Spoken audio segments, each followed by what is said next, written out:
राधे राधे दोस्तों, जय श्री कृष्णा। आज हम आपको सुनाने जा रहे हैं दशा माता के 7वें दिन की व्रत कथा। कथा के अनुसार एक वृक्ष पर नर और मादा दो पक्षी रहते थे। उनके कोई संतान नहीं थी।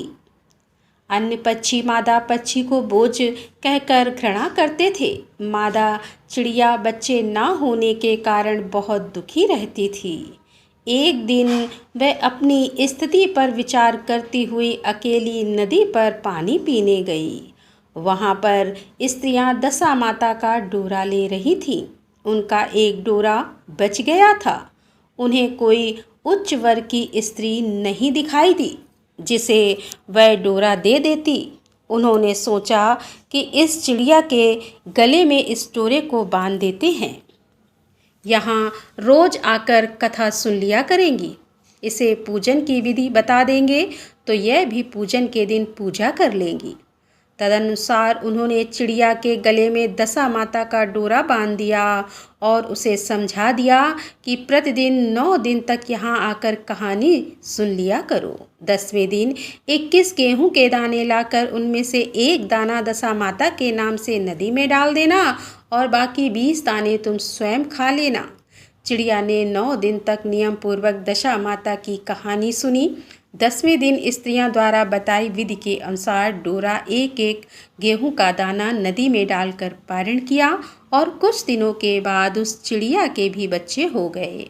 अन्य चिड़ियों को बड़ा आश्चर्य हुआ कि इसे तो बच्चे होते ही नहीं थे, अब बच्चे कैसे होने लगे। वह चिड़िया बोली कि जब मुझे बच्चे नहीं होते थे तो सब मुझे बाज कहकर धुतकारती थी। अब मुझे दशा माता की कृपा से बच्चे होने लगे हैं। चिड़ियों के पूछने पर उसने दशा माता का डोरा लेने का सारा हाल कह सुनाया और पूजा की विधि का भी वर्णन सुना दिया। तब से जंगल की सारी चिड़ियां दशा माता का व्रत करने लगी। बोलो दशा माता की जय।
संदूक के अंदर फटे पुराने कपड़े एक स्त्री दिखाई दी जो भिखारिन सी लग रही थी। रानी ने कहा, यह कोई भिखारिन लग रही है, इसको कारखाने में भिजवा दिया जाए, वहां लकड़ी ढोकर अपना जीवन निर्वाह करती रहेगी। राजा ने रानी के कहे के अनुसार उसे कारखाने में भिजवा दिया। एक दिन रानी की सहेलियां नदी में स्नान करके दशा माता का डोरा ले रही थी। उनके पास एक डोरा रह गया था। वे यह सोच रही थी कि इस डोरे को किसे दिया जाए कि उसी समय लकड़ी ढोने वाली रानी वहां आ गई। उन्होंने उसे रोक कर पूछा कि बहन, हमारे साथ दशा माता का एक डोरा ले लो। रानी ने कहा कि मुझे डोरा लेने में कोई हर्ज नहीं है, परंतु मुझे तो खाने भर को नहीं दिया मिलता, मैं इस डोरे की पूजा कैसे करूंगी। वे बोली कि तुम इस बात की चिंता मत करो, हम हर रोज इस जगह स्नान करने आया करेंगी और 9 दिन तक हम यहाँ पर कथा कहेंगी। तुम भी रोज आकर कथा में शामिल हो जाया करना। 10वें दिन पूजा होगी, तब तक दशा माता चाहेंगी तो तुम्हारी दशा बदल जाएगी। रानी ने दशा माता का ध्यान कर डोरा ले लिया। उसी दिन रानी के पति राजा को यह चिंता हुई कि रानी को संदूक में बंद करके बहा तो दिया था, परंतु पता नहीं उसका क्या हाल होगा। उसकी खोज खबर लेने के लिए राजा एक नौका पर बैठकर नदी की यात्रा करता हुआ अपने बहनोई के यहाँ पहुँचा। संध्या के समय वह अपनी बहन से बोला कि मेरे हाथ पैरों में बहुत दर्द हो रहा है, किसी दवाने वाले को बुलाऊं। तब उसकी बहन ने लकड़ी ढोने वाली भिखारिन को बुलाकर लाने की आज्ञा दी। उससे कहा कि आज रात तुम मेरे भाई के पैर दबा दो। वह बड़े संकोच में पड़ गई। अपने मन में सोचने लगी कि आज तक मैंने किसी पुरुष को छुआ तक नहीं है। रानी अपने भाई के पैर दबाने के लिए उस पर जोर डाल रही थी, इसीलिए लाचार होकर उसने हाँ कर दी। राजा के पैर दबाते दबाते रानी को उसके पाँव में पदम दिखाई पड़ा। रानी चुपचाप रोने लगी। उसके आंसू राजा के पैरों पर टपक पड़े। राजा ने उससे पूछा कि तुम क्यों रो रही हो? तुम अपना भेद मुझे बताओ, मेरे द्वारा तुमको कोई हानि नहीं होगी। रानी बोली कि जैसा पदम आपके पैर में है वैसा ही पदम मेरे पति के पैर में भी था। पहले के दिनों की याद आ जाने पर मुझे रोना आ गया। राजा ने उसे पहचान लिया।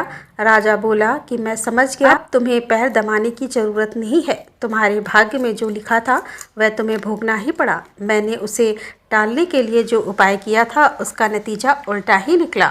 तुम्हें मेरे जीते जी लकड़ियाँ ढूंढनी पड़ी।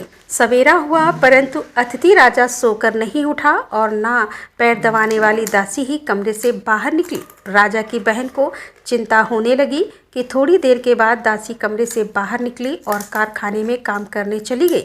रानी ने कमरे में जाकर अपने भाई को जगाया। उसका भाई बोला, मेरी तबीयत ठीक नहीं है, मेरा सिर दर्द कर रहा है, मैं अभी आराम करना चाहता हूँ, मेरा मन भी बहुत व्याकुल हो रहा है।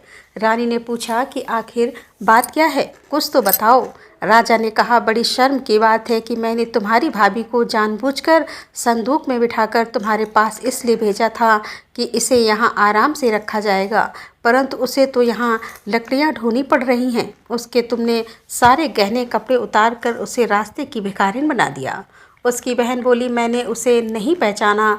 उसने दासियों को भेजकर उसे चुपचाप अपने पास बुलाया।